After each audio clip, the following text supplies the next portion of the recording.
Boa noite, meus amigos. Estamos aqui de volta. Como sempre, começamos invocando a Santíssima Virgem Maria e o Santo Padre Pio de Pietrelcina, que roguem a Deus que nenhuma injustiça se cometa nesse programa. Falar em injustiça, na semana passada estava eu aqui dando uma bronca na Roxane, porque ela foi dar um palpite no meio do noticiário e o palpite estava certo e eu estava errado. Se fudi. Então fica aqui pedido de desculpas oficial. Então, olha, essa semana aconteceu aqui um negócio absolutamente extraordinário.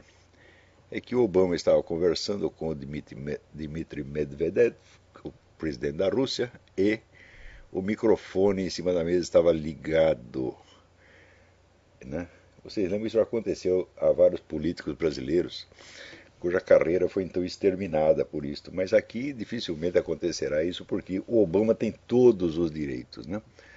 Aqui, vamos dizer, a opção preferencial pelo Obama já chegou ao último limite da demência, do servilismo, tudo que você pode imaginar. Quer dizer, o Obama ele tem salvo-conduto para ele trair o país, para ele vender o país, para ele fazer o que ele quiser, não tem importância. A turma da grande mídia optou, né, entre os Estados Unidos e o Obama, eles optaram pelo Obama definitivamente. Então, nesta conversa, ele dizia o seguinte, dizia, olha, o Medvedev, você tem um pouco de paciência, porque depois da minha eleição, minha reeleição, eu vou ter mais flexibilidade. Eles estavam falando, né, do negócio do tratado de redução de armas nucleares. Então a Rússia está querendo, né, e tem muita gente aqui fazendo campanha para isso, uma redução unilateral dos Estados Unidos. Quer dizer, a Rússia continua com todas as armas, a China continua com todas as armas, e os Estados Unidos se desarmam unilateralmente. E é exatamente isso que o cara está prometendo para o presidente da Rússia, meu Deus do céu. E não vai acontecer absolutamente nada, nada, nada, nada. Então, é claro que houve um acordo entre o pessoal de CFR, essa elite globalista, os donos da mídia, para não tocar. O Obama é intocável, intocável. É claro que mais dia menos dias vão jogar o Obama fora. Não vai ser possível manter isso eternamente. Então, eles vão simplesmente esperar que ele cumpra lá a sua tarefa para a qual foi designado, é, e em seguida o jogarão fora. Então, quando houver um jeito de acabar com a carreira do Obama sem prejudicar o esquema, isso será feito, evidentemente. Né? Então, vamos dizer, os dias do Obama estão contados, mas quando ele for derrubado, a missão dele já terá sido cumprida e eu tenho a impressão de que o mal que ele fez a esse país vai levar 40 ou 50 anos para consertar, se for possível consertar. Se isso não terminar, vamos dizer, numa guerra. Porque outro dia estava ouvindo uma gravação do Jeffrey Nyquist, que é um dos melhores analistas estratégicos que tem nos Estados Unidos, em que ele dava informações do governo russo dizendo o seguinte, que se os Estados Unidos intervirem no Irã, fizeram qualquer coisa contra o Irã, os caras vão reagir com armas atômicas mesmo. Tá certo? Então, o perigo de uma terceira guerra mundial está aí às nossas portas. Né? Muito bem. Agora, é importante que vocês assistam ao comentário do Dick Morris. Vocês procurem na página. É só botar no Google Dick Morris. Dick Morris é um sujeito que foi assessor do Clinton, um analista político altamente qualificado aqui. E ele assinala o seguinte, que quando o Obama assinou, ele veio assinando desde agosto de 2011 até agora, sucessivas ordens, aqui chamam-se ordens executivas. A ordem executiva é como a nossa medida provisória, mas não é provisória. Ela só acaba se o Congresso tomar alguma providência. Se não tomar, a coisa continua em vigor. Então, quer dizer, a ordem executiva vale como uma lei. Então, foram 3 ordens executivas. A primeira foi em agosto de 2011 que o Obama conferia a si próprio, ao presidente dos Estados Unidos, o direito de mandar matar qualquer pessoa em qualquer lugar do mundo. Isto foi, vamos dizer, esta ordem foi confirmada depois no 31 de dezembro, né? Quer dizer, no meio da festa de fim de ano, com uma segunda ordem que conferia ao presidente o direito de mandar prender qualquer cidadão americano sem processo, sem habeas corpus, por exemplo, por tempo indefinido. Né? E depois veio uma ordem agora no 16 de março, que dá ao presidente o direito de encampar, de estatizar todos os recursos energéticos do país, incluindo a indústria de petróleo, mas também a indústria de alimentos, e de baixar aí o recrutamento militar obrigatório sem autorização do Congresso. Em suma, os sujeitos, ele colocou nas suas mãos todo o poder ditatorial. Mas, bom, o espantoso não é que o Obama faça isso. Ele está lá para fazer exatamente isso. Está cada vez mais óbvio que esse sujeito é um inimigo do país, que ele foi plantado lá, vamos dizer, por alguém que tem planos, vamos dizer, tem um esquema de poder monstruoso que quer se sobrepor ao próprio poder americano, e que o está usando para desmantelar. É o mesmo esquema, você desmantela o poder da nação na escala internacional e aumenta o poder do governo sobre a população internamente. Isso está sendo feito em todos os países do mundo. Isso está acontecendo no Brasil, vocês podem verificar isso todo dia. Né? Então o Brasil cede parte do território, cria lá as nações indígenas, os quilombos, etc. Vai passando tudo para a mão da ONU. Internamente, os meios de controle da população pelo governo vão crescendo também. Então fica fraco para fora e forte para dentro. Então o mesmo esquema está sendo feito aqui, né, nos Estados Unidos. Então ele está lá para fazer o serviço que lhe mandaram fazer, tá certo? Agora, a mídia inteira não noticia praticamente nada sobre isso. Quer dizer, o regime dos Estados Unidos mudou. Isso é um acontecimento, esses três são o acontecimento histórico mais importante da história americana. Quer dizer, depois do caso da fraude documental, que é a maior fraude política de todos os tempos, quer dizer, o sujeito que saiu do nada, né? Um bandidinho que saiu do nada e vamos dizer, com identidade falsa, e que da noite para o dia, sem currículo, sem história, sem nada, vira presidente dos Estados Unidos e consegue manter toda a sua história secreta, quer dizer, todos os seus documentos secretos. É um negócio incrível. Quer dizer, depois disso, ainda tem esta segunda etapa em que a mídia começa a esconder atos oficiais do governo. De modo que fica instituído aqui aquilo que a nossa velha ditadura militar chamou de decreto secreto. A ditadura militar inventou o decreto secreto, que é um escândalo, evidentemente, quer dizer, o decreto que entra em vigor sem precisar ser publicado. Mas não chegou a usá-lo, que o Saba não teve a cara de pau de chegar a usá-lo, mas aqui está sendo usado sim. Quer dizer, essas coisas que eu estou dando para vocês, a maior parte da população americana não tem a menor ideia de que isso existe. Não tem ideia de que o presidente agora tem poderes ditatoriais. Então os caras dormiram numa democracia, acordaram numa ditadura, não estão sabendo de coisa nenhuma, né? Acordaram com uma vaga do Lucu, não sabe de onde veio. Né? Então, agora, o incrível é o seguinte, vocês podem ter certeza, assim, olha, eu estou falando aqui com a experiência de mais de 40 anos, sempre que a esquerda internacional faz uma campanha, ou para vitimizar alguém, ou para acusar alguém, para denunciar alguma violência, discriminação, conspiração, etc. É sempre mentira e a coisa se comprova, às vezes se comprova logo em seguida, às vezes leva 40, 50 anos, mas sempre se comprova. Olha, preste atenção na palavra sempre. Eu não estou dizendo quase sempre. Eu não estou dizendo no mais das vezes, eu estou dizendo sempre. Isto é invariável, gente, invariável. Sempre que tem uma campanha dessa, preste atenção, mais dia menos dia se revelará com provas e documentos que foi tudo mentira. Você vê, quando houve esse assassinato em Toulouse, né, que mataram lá o rabino e mais as crianças, a mídia internacional inteira, como se fosse um só homem, assim, uníssono, disse, não, isto é uma conspiração da extrema-direita, isto é gente que é contra a imigração, é contra os pobrezinhos dos árabes, né, quer expulsar todo mundo, então eles estão matando gente. Ora, primeiro, não existe, presta atenção, não existe nenhum, no presente momento, já existia em outras épocas, no presente momento, há mais de 10 anos, pelo menos 20 anos, não existe nenhuma organização terrorista de extrema-direita agindo no mundo. Nenhuma. Justamente porque não existe, é que se fala tanto delas e tudo o que acontece é sempre culpa delas, como o caso da Noruega também. O homem lá também não era extrema-direita, né? Quando foi ver, era o agente russo, porra.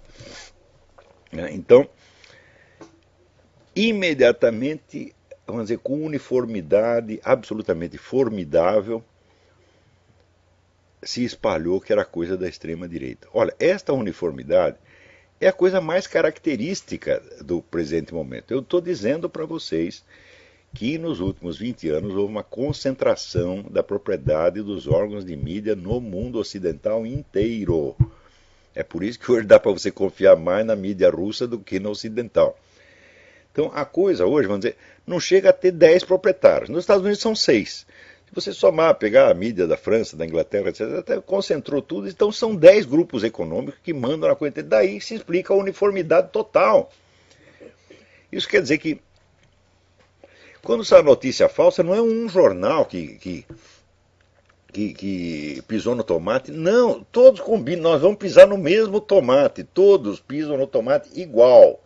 De maneira que a mentira adquire uma credibilidade monstro, porque as pessoas vão pensar assim, não é possível que a mídia mundial inteira se engane. Fala, não, a mídia mundial não se enganou, ela está enganando você, ô pateta. Ela sabe perfeitamente a verdade. Então, ali não passou 3 dias e, né, o assassino foi encurralado pela polícia e morreu no tiroteio. Parece que ele nem morreu de tiro, parece que ele se jogou da janela. Então, ele levou uns tiros e se jogou da janela. Então, aí se verificou o quê? Que o cara tinha ligação com a Al-Qaeda, que ele aceitou missão da Al-Qaeda para ataques na França, não aceitou, o cara não é trouxa, não aceitou missão suicida. Falou, não, eu não quero sacrificar a minha própria vida. Vamos sacrificar desses malditos franceses e judeus que estão aí para isso mesmo, né? Então, esta uniformidade da mídia respeitável foi uma vez mais desmascarada. Pensa que alguém pediu desculpa? Pensa que surgiu algum processo? Pensa que surgiu alguma investigação? Nada, nada, nada, nada. Por quê? O pessoal conservador, direitista, liberal, etc., não está preparado para esta situação. Eles estão... A direita no mundo está participando de uma luta política de 50 anos atrás, com meios de 50 anos atrás, acreditando que vive numa democracia normal e que está concorrendo com o seu adversário ideológico, né, dentro de uma concorrência política normal. Isso é loucura completa, completa, completa. Esta situação não existe mais. Você veja, a esquerda internacional está empenhada numa política de terra arrasada, como aconteceu no Brasil. É para eliminar de vez toda e qualquer oposição, é para acabar com o rodízio de partidos no poder. É para o sujeito subir lá e ficar para sempre. Eles não estão brincando. Mais ainda, essas ideias que eles vêm, né, o feminismo, o abortismo, o gaysismo, etc., etc., não são propostas que eles estejam dispostos a discutir. Eles vão impor essas coisas de qualquer maneira. Presta atenção, por exemplo, vocês aí no Brasil, o pessoal militar, acha que esse negócio de perseguição e de ficar revirando os supostos crimes de 40 anos atrás e escondendo os crimes da esquerda, que isso vai passar e que eles caso eles se comportem bem, eles se atenham às suas missões profissionais, né, sem dar palpites políticos, né, vai tudo passar, está todo mundo querendo se fazer de morto. A gente fica aqui bonzinho no nosso canto, eles nos esquecem. Eles não vão esquecer. Eles vão pegar até o último. Eles vão pegar quem fez e quem não fez. Porque tudo isso é feito para ocultar os crimes deles. Ora, meu Deus do céu, enquanto os militares cometiam 2 ou 3 violências no Brasil, o que estava fazendo essa gente em Cuba? Estava matando cubano pra caramba, estava matando angolano pra caramba. Entendeu? E isso tudo é para ser escondido. Então você pega aí, vamos dizer, é sempre assim, o bandido maior acusa o bandido menor, porra. É sempre assim. Então, veja, quando vem esse negócio da comissão da verdade, né? Então, uma comissão, presta atenção, uma comissão que se intitula Comissão da Verdade já é empulhação desde o início. Porque nenhum investigador honesto, ele pode garantir que as suas conclusões serão verdadeiras. Se ele já garante antecipadamente, eu vou lhes dar a verdade, ele está mentindo desde o início. Então, o nome Comissão da Verdade já é em si uma empulhação. Comissão de investigação, comissão de inquérito, sim. Ou seja, nós vamos averiguar, nós vamos tentar descobrir a verdade. Não podemos garantir que vamos lhes dar a verdade.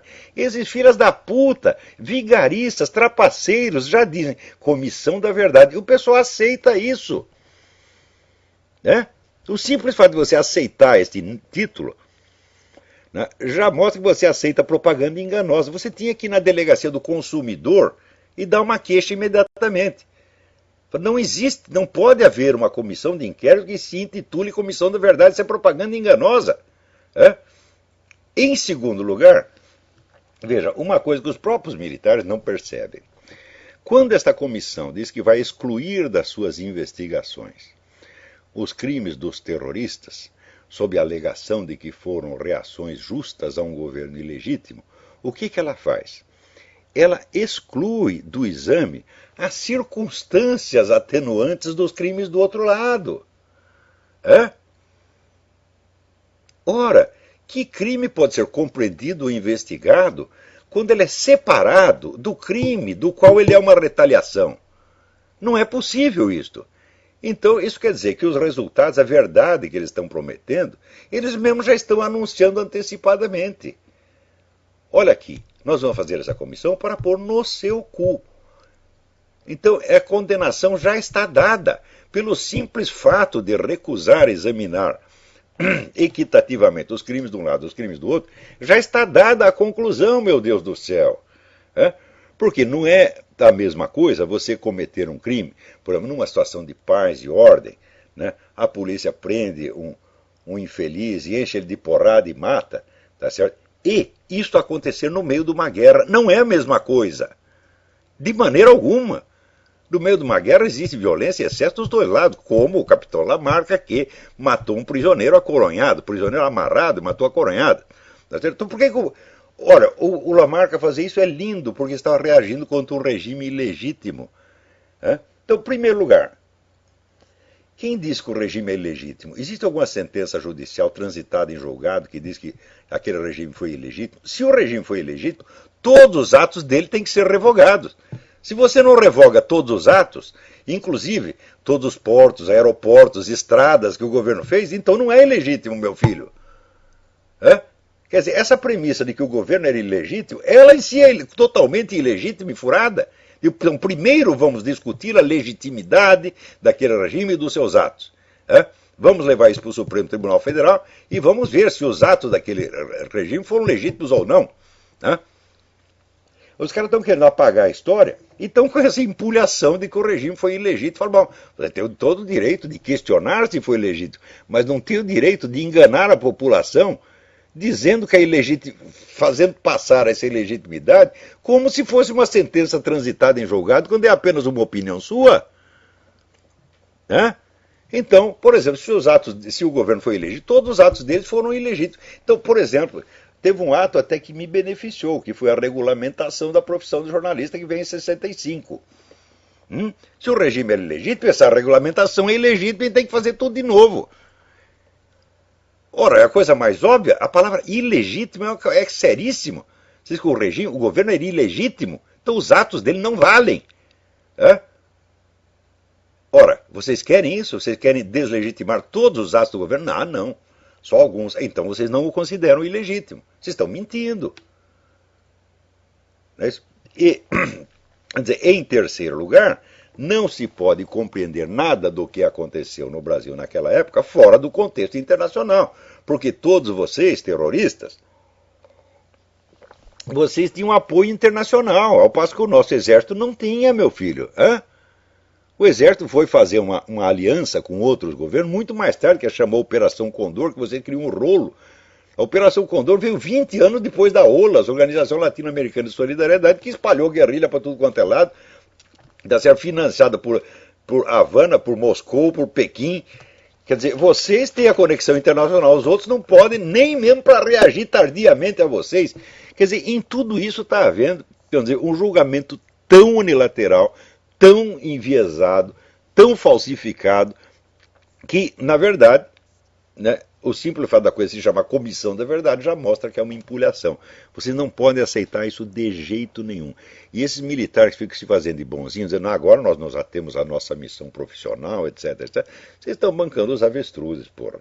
Você não esqueça o seguinte, quando o avestruz enfia a cabeça no buraco, ele levanta o cu. Para ver alguém por trás e creu. Então cuidado com essa história de se fazer de bonzinho, de se fazer de morto.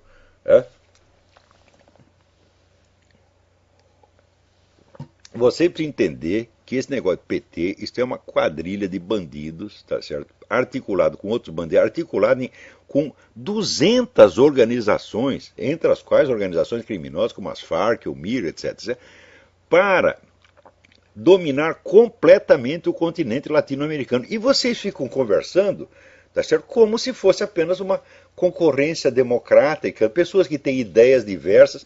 Vocês estão com a cabeça no mundo da lua, meu Deus do céu. Quer dizer, esse medo de ver a realidade, medo de ficar com medo, quer dizer, é o suprassumo da covardia. E é uma brincadeira perigosa. Sempre que fizeram. Olha, isso aí é a mesma coisa que a ascensão do Hitler na Alemanha. No começo, quando diziam, o sujeito vem aí, ele está falando que vai matar os judeus, tal, o pessoal dizia, não, isso aí é só bravata, é claro que ele não vai fazer isso. Falaram a mesma coisa do Lenin.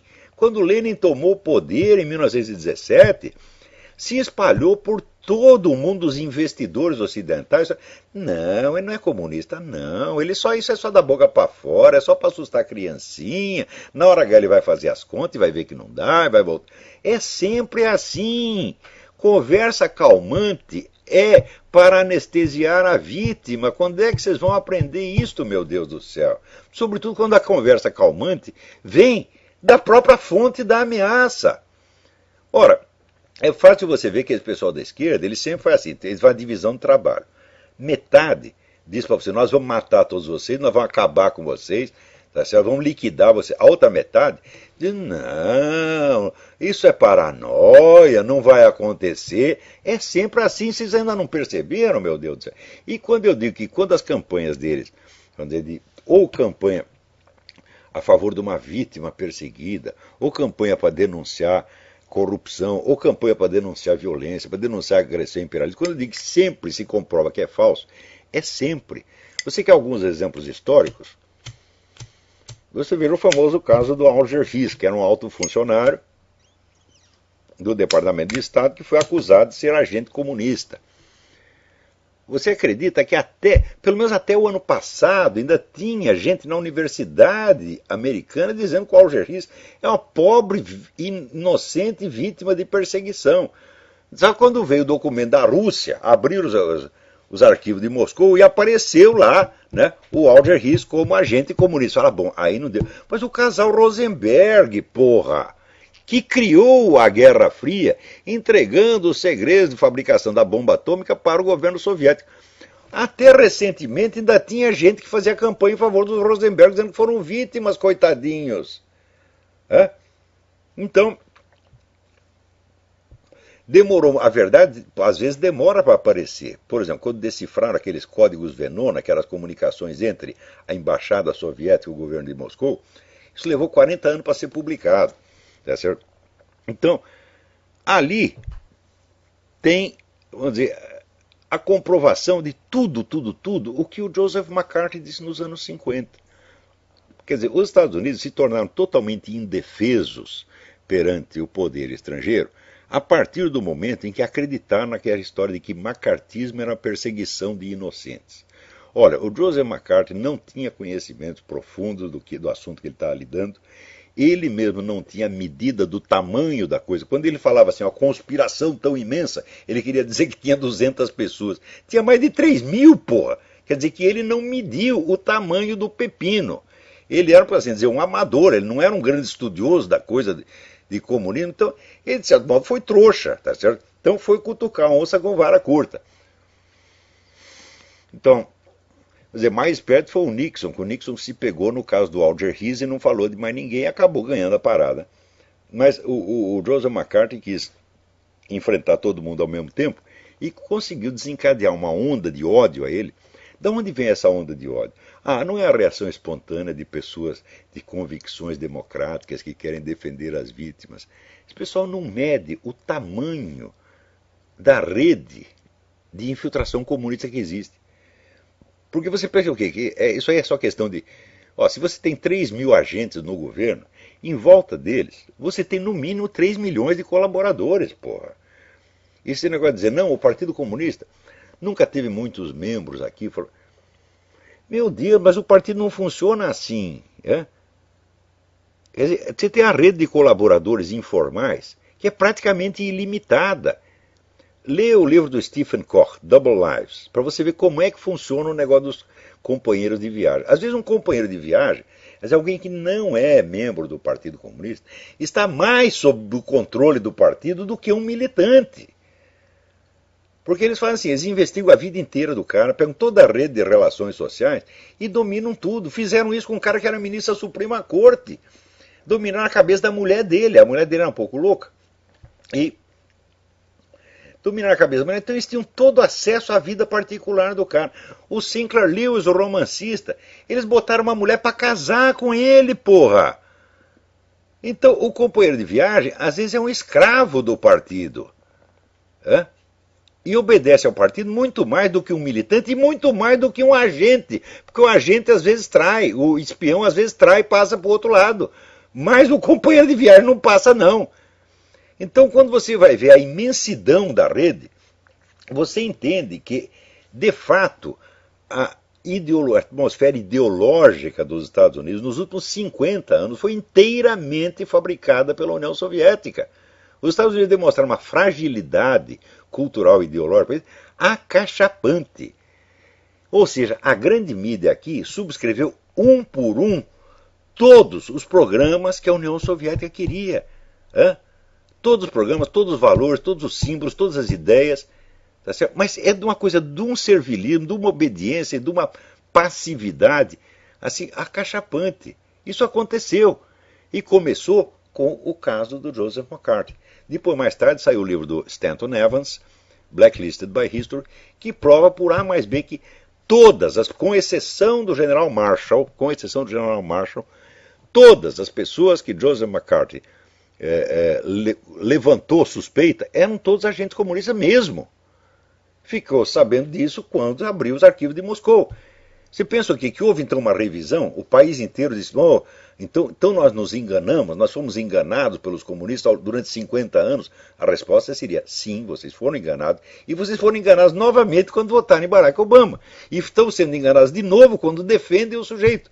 Apesar de todas as provas que existem contra ele, apesar dele agir ostensivamente contra o país, agora prometendo um desarmamento unilateral perante o inimigo número um. Porque, olha, essa semana o Mitt Romney disse uma coisa, até me espantou, porque o Mitt Romney não é de falar grosso com ninguém. Ele disse que a Rússia é o inimigo geopolítico número um dos Estados Unidos. É a coisa mais certa do mundo.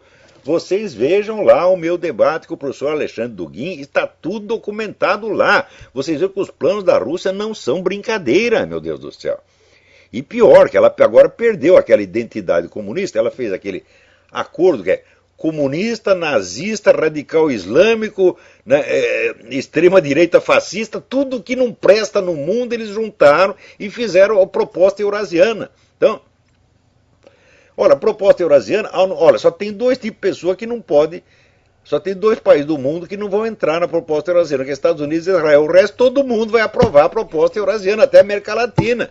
Então eles conseguiram, estão articulando uma união mundial anti-americana e anti-Israel. E o pessoal aqui está bobeando. Outro dia mesmo saiu um artigo do meu querido Don Feder, dizendo o seguinte, esses caras ficam fazendo campanha contra a islamofobia, enquanto os caras estão matando judeu a granel aí, porra.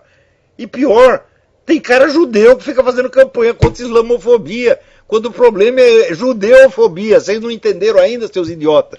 Quer dizer, quando é que tu vai avisar? É no seu cu! No seu cu!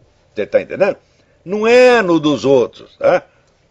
Então, mas agora, essa semana teve, vamos dizer, eu dei o exemplo do Alger Hiss, Rosenberg, né? Aqueles famosos 10 de Hollywood, eram todos agentes comunistas mesmo, porra. É? Então, agora, de novo assim, um faz ameaça, chega o general russo e diz, olha, se os caras mexerem no Irã, nós vamos soltar bomba atômica. Daí aparece o Medvedev dizendo, não, esse negócio de dizer que a Rússia é inimigo, isso é coisa de Hollywood, isso é coisa do tempo da Guerra Fria. Ou seja, eles fazem a Guerra Fria, e se você faz um comentário, é dizer, você está saudosista da Guerra Fria. Os russos não estão saudosistas da Guerra Fria, porque para eles a Guerra Fria jamais acabou. Eles estão praticando a Guerra Fria agora mesmo, porra. Né? E daí quando acusa o outro de saudosista da Guerra Fria, né, o pessoal da direita treme nos alicerces e fala, não, de maneira alguma nós queremos a paz, sempre querendo se fazer de bonzinho, meu Deus do céu, se fazer de inofensivo, mas que coisa mais feia. Né? Agora, essa semana teve mais uma campanha aqui na Flórida. Tinha lá um inspetor de quarteirão andando, viu um cara numa atitude suspeita e não sei o que o cara estava fazendo e foi lá abordar o cara. O sujeito deu-lhe uma porrada. Veja, aqui disseram, não, era um rapaz de 17 anos, parece que tinha 12, coitadinho. Né? Estava indo para casa, né, para encontrar sua mamãezinha e foi assassinado por um racista, né? Mas a mídia inteira falou isso, apareceu o Al Sharpton, apareceu o Jesse Jackson, todo mundo dizendo, não, foi crime racista, etc, etc. Bom, a verdade é o seguinte, o inspetor de quarteirão era um chicaninho, tá certo? E a pobre vítima era um rapaz de 1,89 m, que deu-lhe uma porrada, derrubou o cara no chão e ficou batendo a cabeça dele na calçada. Pá, pá, pá. Quando a polícia chegou, o nego estava com o nariz quebrado, todo sangrando, tá certo? E ele pequenininho, embaixo do cara grandão, o que ele fez? Sacou do revólver e deu um tiro no cara, porra. Pior, né? No Facebook do rapaz, da vítima, aparece uma foto dele com escrito assim, Made Nigga. Made Nigga. Isto aí é palavra de código de gangue. Hã? Quando você é aceito na gangue, você é made nigga. Hã? Então, o rapaz pertencia a alguma gangue, porra. Hã? E já tinha antecedentes, encontraram maconha na bolsa dele. É toda uma história toda enrolada. Então, o cara não era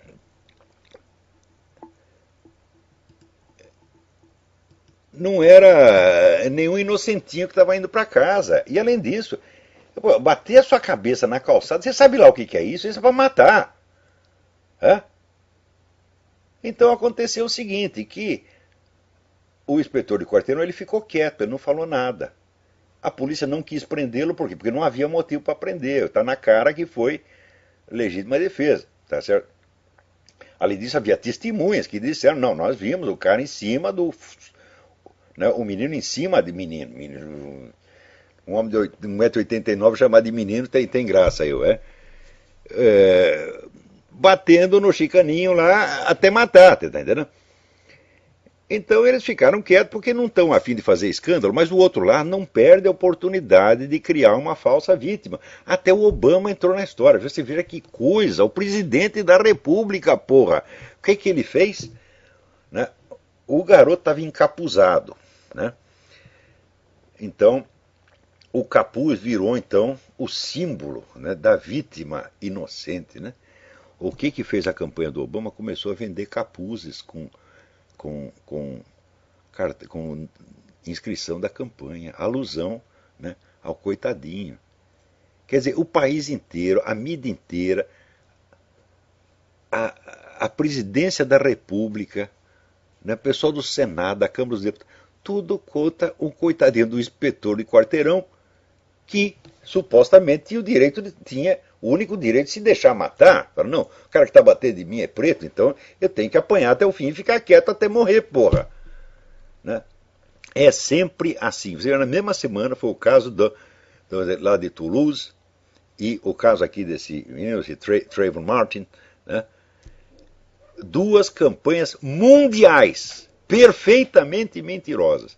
E vocês ainda dão credibilidade a gente de esquerda. Meu Deus, quando é que vocês vão aprender?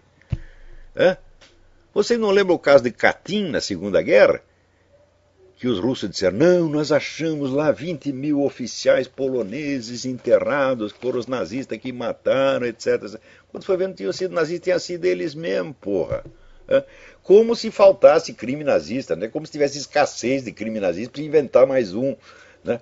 Então, mas como o nazista já está mais, né, mais sujo que pau de galinheiro, fala, bom, então nós vamos lançar a culpa num cara que já está queimado na praça e todo mundo vai acreditar. E todo mundo acreditou. O tribunal Nuremberg acreditou. Foi depois que veio a revelação. Hoje o episódio de Katyn é conhecido no mundo inteiro.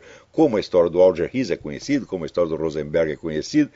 E assim por diante. E essa história das vítimas brasileiras, tá certo, da ditadura militar, digo, olha, no total morreram uns 400 pessoas, que a maior parte gente que estava na esquerda armada. Tá certo? Pode ter havido uma violência ou outra. Né? Eu mesmo, na época, me lembro que eu tomei a iniciativa de... Eu fui um dos primeiros que denunciaram o caso do Vladimir Herzog, no jornal do Sindicato Jornalista. Foi uma edição histórica do jornal, e eu estava lá, eu ajudei a fazer aquilo. Então, naquele caso, eu achei que tinha sido realmente uma violência ilegal, uma violência criminosa da parte do governo, mas não quer dizer que foram 400 casos de vítima de violência criminosa, não quer dizer que todos os coitadinhos foram todos vítimas de tortura. Falo, não tem um puto de um exame de corpo de delito, meu Deus do céu. É tudo assim na base do que o companheiro de militância dele disse. É sempre assim. Né? Então, inventa uma história para danar. Não tem aquela história, aquele sujeito que inventou que a Folha de São Paulo emprestava carro para transportar, né, prisioneiros políticos para o centro de tortura. Qual é a prova? Ah, eu vi o carro da Folha na porta da delegacia. Ah, vai pra puta que pariu, porra. É sempre assim, né? O outro que enterrou um monte de documentos dizendo que não teve tempo para queimar, então enterrou. Quer dizer, porra, o tempo de fazer um buraco de 3 metros é mais curto do que para acender um palito de fósforo. Eles gozam na nossa cara o tempo todo, gente. E você ainda aceita dialogar com essa gente. O lugar desses caras é na cadeia, porra. Na melhor das hipóteses, porque eles vão corromper. Eles vão chegar lá, vão corromper os narcotraficantes, corromper as putas, né? Corromper os batedores de carteira. Né? Como, aliás, fizeram. Eles não foram na presídio de Ilha Grande, não foram eles que ensinaram guerrilha para esse pessoal do PCC, Comando Vermelho, essa merda toda. Então não pode deixar eles nem perto de bandido, porra. Então, cadeia, no lugar deles na privada, precisa jogar na privada, precisa descarga, pô. Não, eles vão corromper os cocôs!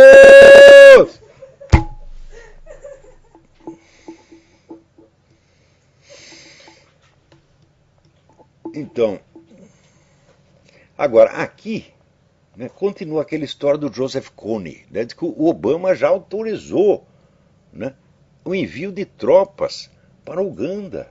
Né? Meu Deus do céu! Já se sabe que o homem não está em Uganda, que há 6 anos ele não faz absolutamente nada, e estão criando um rolo forrobodó. Tá certo? Quer dizer, esse é outro caso também. As pobres vítimas, as criancinhas desaparecidas. Porra! Isso é que nem os desaparecidos lá da Colômbia, que nem já apareceram faz muito tempo, todo mundo sabe onde eles estão enterrados, porra. É sempre assim, né? Ah, exatamente. O cara que começou a campanha das criancinhas. Olha que coisa maravilhosa. O sujeito começou a campanha, né, das criancinhas desaparecidas. Ele foi preso porque ele estava tocando punheta no meio da rua. O cara é completamente doido. Daí os colegas dele disseram, não, mas isso aí é estresse. É estresse, porque ele estava muito cansado por causa da campanha. Eu já fiquei estressado um monte de vezes. Nunca me ocorreria a ideia de tocar punheta no meio da rua. Se você está cansado, não vai tocar punheta, meu Deus. Muito menos no meio da rua. Porra! Né? Se você está cansado, vai dormir, porra. Se você tocar punheta, já está lá com o espermatozoide sobrando, os espermatozoides tudo pulando, né? Dizendo, primeiro eu, primeiro eu, primeiro eu. Né? Então... O cara tá lá cheio de proteína, tocando punheta no meio da rua, pô. Né? Que coisa maluca. Agora aqui tem um negócio que eu tenho que ler para vocês. Espera aí, isso aqui é uma carta que eu recebi do professor Luiz Antônio Sacconi, que tanto tem batalhado pelo nosso idioma. Né? Aqui, meu caro Olavo, escrevo-lhe para demonstrar minha indignação com o que ocorreu na semana passada no famigerado MEC, Ministério da Educação. O Ministério vai distribuir dicionários a todas as escolas e bibliotecas públicas. Os meus dicionários estavam inscritos, naturalmente, com quase certeza da aprovação, já que são sucesso no país desde o seu lançamento em maio de 2010. Qual não foi minha surpresa também da minha editora quando quinta-feira, a última, saiu o resultado. Necas para o Sacconi.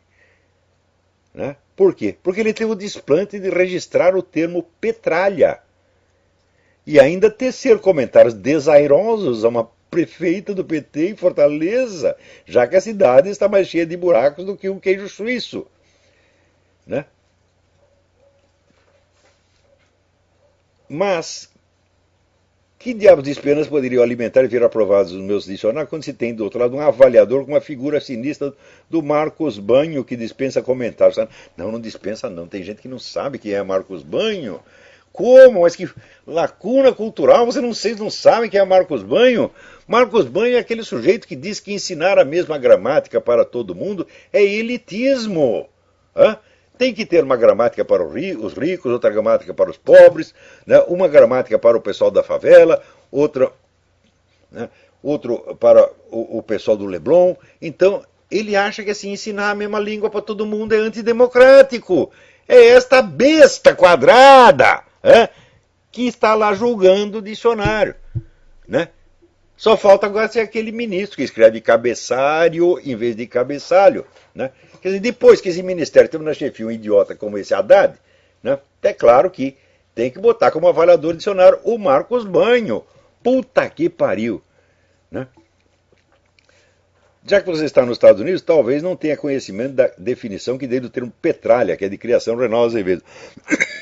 Então aqui, petralha. Né?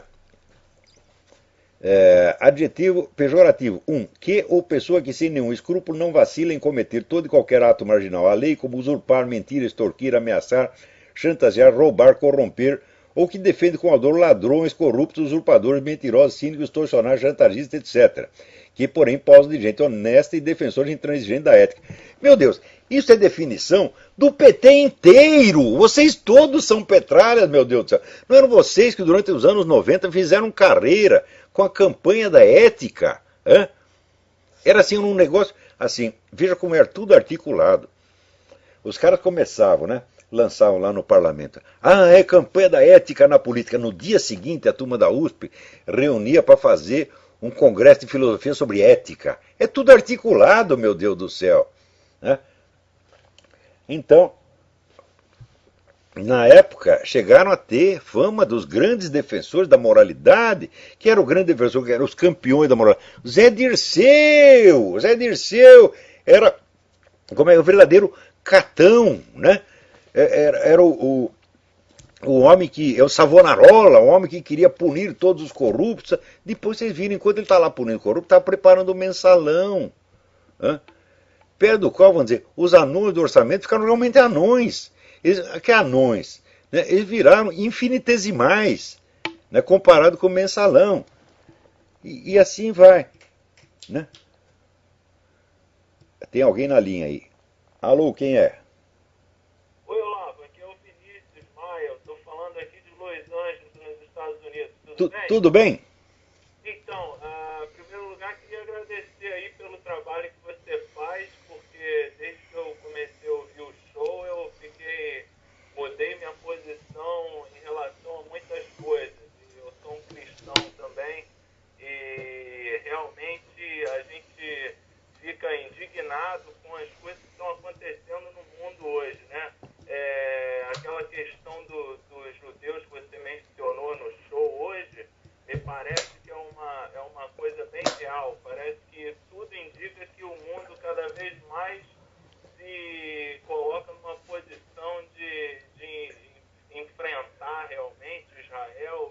Agora o antissemitismo ficou elegante, né? É verdade. E me parece que isso vem de uma profunda ignorância das pessoas, né? Porque até na Bíblia a gente vê que isso vai acontecer, né? Exatamente, É um fato, assim, tremendo. O que a gente pode fazer é lutar, assim, para... Rapaz, é incrível. Eu estou vivendo aqui nos Estados Unidos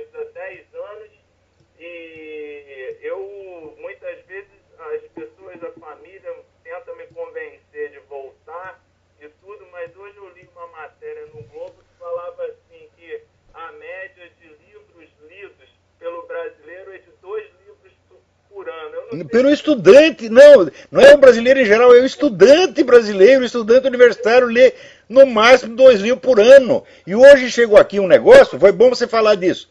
Deixa eu te dar informação. Chegou aqui uma pesquisa, diz que 75% dos brasileiros jamais pisaram numa biblioteca. É? Pois é, rapaz. Eu aqui tenho 2 filhos. Um gosta muito de ler, devora livros assim. E aí quando eu vi essa matéria no Globo, eu pensei assim, poxa, são 2 livros por ano. Um deve ser o Tio Patinhas e o outro é a Turma da Mônica, meu filho. Pois é. Eu lembro uma época que tinha um conjunto Camisinhas de Vênus, que foi num programa de auditório, o cara falou assim, aposto que vocês nunca leram um livro, cara. Não, eu li sim. Que livro você leu? Eu li Mickey vai à Disneylândia. Ah, também li li 2. Qual é o outro que você leu? Mickey volta da Disneylândia.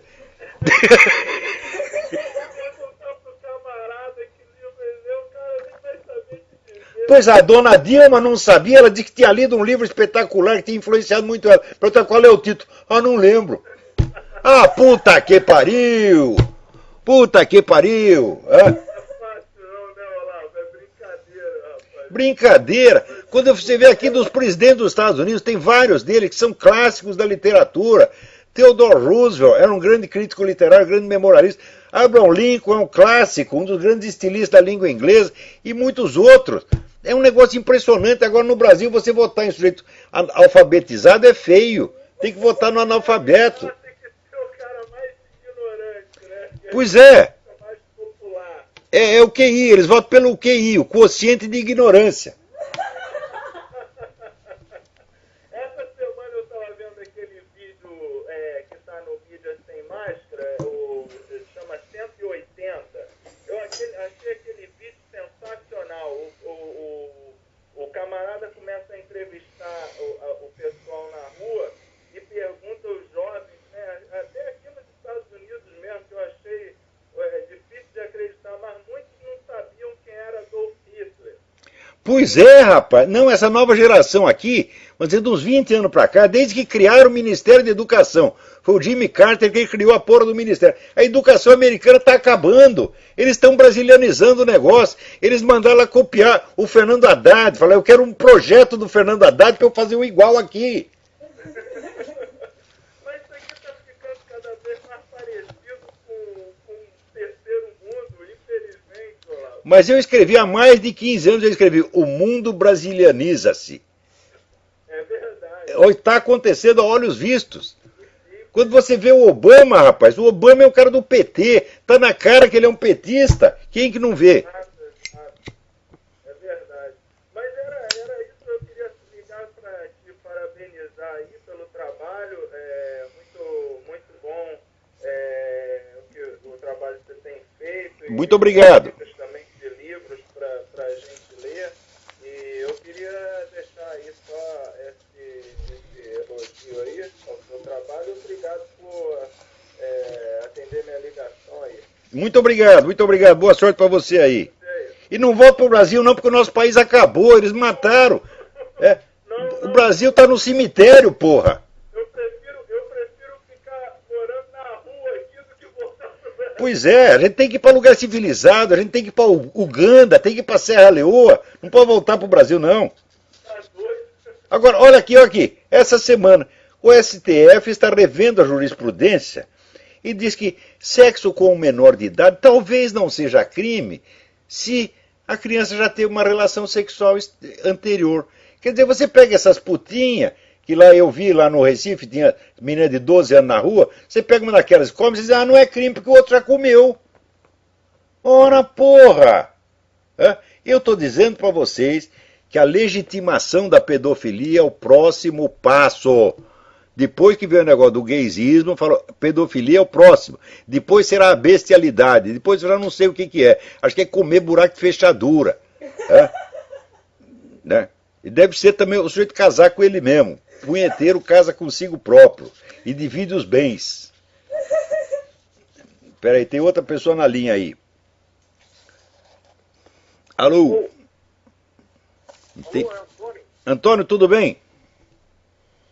Tudo bem. Eu queria saber como é que vai começar o processo de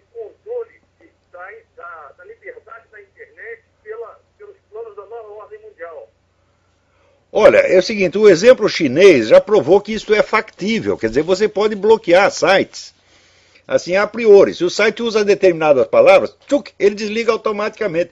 Não é uma coisa impossível de fazer. Dá trabalho e precisa muito de investimento, mas não custa nada fazer. Você sabe que a máquina que controla a internet, ela fica aqui nos Estados Unidos e ela não exerce controle nenhum. Dá certo? Ela só funciona tecnicamente. O que tem gente querendo meter a mão nessa máquina não é brincadeira. E isso aí está nos planos do Obama, ele já disse que isso é necessário. A desculpa é o quê? É combater a pedofilia. Agora, meu Deus do céu, como é que você vai acreditar na sinceridade quando esse pessoal da esquerda diz que quer combater a pedofilia, quando eles mesmos estão fazendo campanha para liberar a pedofilia, porra? E pedofilia o caralho, eles querem proibir a gente de divulgar notícia, eles já trancam as notícias na grande mídia, que pertence a eles mesmos, a esse grupo globalista. E a internet é o nosso último recurso. Se não tivesse internet, nós não ia estar sabendo de nada. Né? Então, o próximo passo é tampar tudo. Né? Então, é que nem o Exu que tem lá no Brasil, tranca tudo, ele quer trancar tudo. Né? Agora, aqui tem uma pergunta interessante. Sou admirador do... Israel Wolf pergunta, sou admirador do seu trabalho, das suas ideias, blá, blá, blá. Outra pessoa que acabei conhecendo mais tarde foi o professor João Ricardo Moderno, presidente da Academia Brasileira de Filosofia. É um homem de direita que sempre me pareceu muito direito, mas hoje li uma matéria publicada pela revista Piauí que muito me espantou. O senhor sabe que matéria eu estou falando, foi através do seu perfil no Facebook que eu cheguei até ela. Ainda sem entrar no mérito, eu sempre estranhei muito que o senhor jamais tivesse falado nada sobre a Academia Nacional Brasileira de Filosofia do seu presidente. E lhe escrevo respeitosamente para saber o que o senhor acha da Academia Brasileira de Filosofia e desse projeto de legalização da profissão de filósofo. Olha, eu já falei do João Ricardo Moderno, assim, eu vou contar o que eu falei.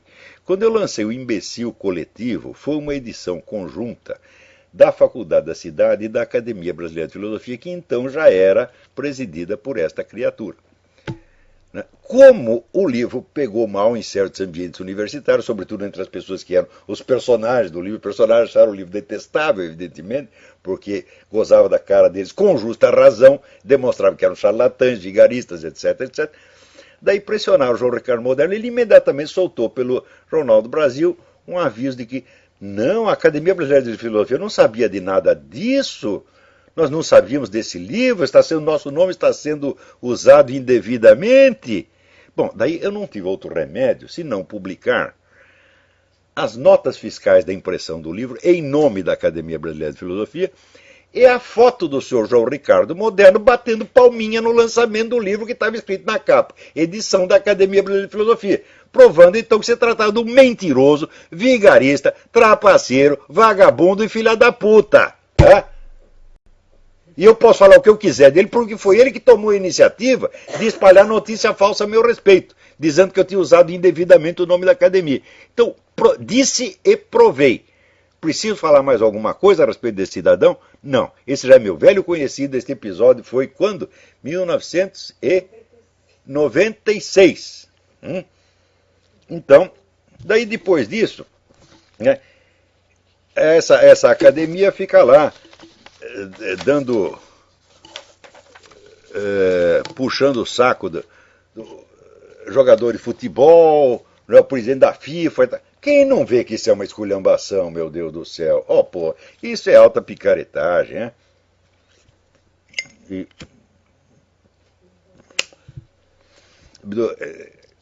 É o último membro da academia, o Merval Pereira. O Merval Pereira é um sujeito que se notabilizou, né, repetindo com 12 anos de atraso os meus artigos do Globo. Né? O que eu dizia 12 anos atrás, agora ele escreve a mesma coisa e faz de conta que foi ele que descobriu. Aliás, ele era o meu editor no tempo que eu estava lá, né? Ai, ai, ai. Agora, aqui vocês não deixem de ler na página do Júlio Severo essa matéria. Dupla gay estupra menina de 5 anos e recebe proteção especial do governo do estado de São Paulo. Né? Veja aqui, tem um pastor cuja filha sofreu a tentativa de estupro num posto de saúde. O pastor foi estrelar e ele foi denunciado por um agente do Conselho Tutelar, que é parente do agente tarado. O pastor está preso, sem defesa, sem nenhum defensor. Agora, a dupla gay estuprou um menino E tem lá 4 defensores públicos para ajudar. É isso que está acontecendo, gente. Então, você dizer que denunciar isso é discriminar gay, falando, mas como? O pastor está sendo discriminado, porra? É sempre assim. Repito para vocês, qualquer campanha, qualquer fuzuê publicitário que a gente faça é sempre mentira. Sempre, sempre, sempre, invariavelmente. Então, peraí, diz que ainda temos 4 minutos. 4 minutos não dá para falar nada. Né? Aqui, diz que alguém me informa que houve o primeiro divórcio gay em Minas Gerais. Né? Eu quero ver quando surgir divórcio, né, por falha em cumprir o dever conjugal. O sujeito diz lá, chega lá e diz, não, ele não quer me comer. Né? Mas eu disse, não, mas quem tem que me comer é ele. Né? Eu quero ver quando surgir essa discussão. Porque não há definição de papéis sexuais, nem é possível. Aqui alguém me pergunta, isso aqui é importante. Meu nome é Alexandre Werner, moro no interior do Rio Grande do Sul. Eu gostaria de saber sua opinião. Você conhece o cidadão Yuri Alexander Bezmenov, também conhecido como Thomas Schumann. Assisti alguns vídeos dele na década de 80 e achei muito interessante. Esse senhor é uma fonte confiável? Eu acho altamente confiável. Eu li a autobiografia do Bezmenov com o nome Thomas Schumann. Me parece um sujeito genuíno, sabe do que está falando. Né? Outro que também sabe é o Anatoly Golitsyn. Tá certo? E desses russos todos, é muito interessante também a coluna do Alexandre Navrozov no site newsmax.com. É isso? Então, olha, os russos entendem o que está se passando. Quem não entende é americano, tá bom? E brasileiro, brasileiro, assim, né? Brasileiro tira PhD em não entender nada. Eles fazem um voto, né? Quando batiza o cara já faz o voto. Prometo nunca entender porra nenhuma. Então, até a semana que vem. Muito obrigado.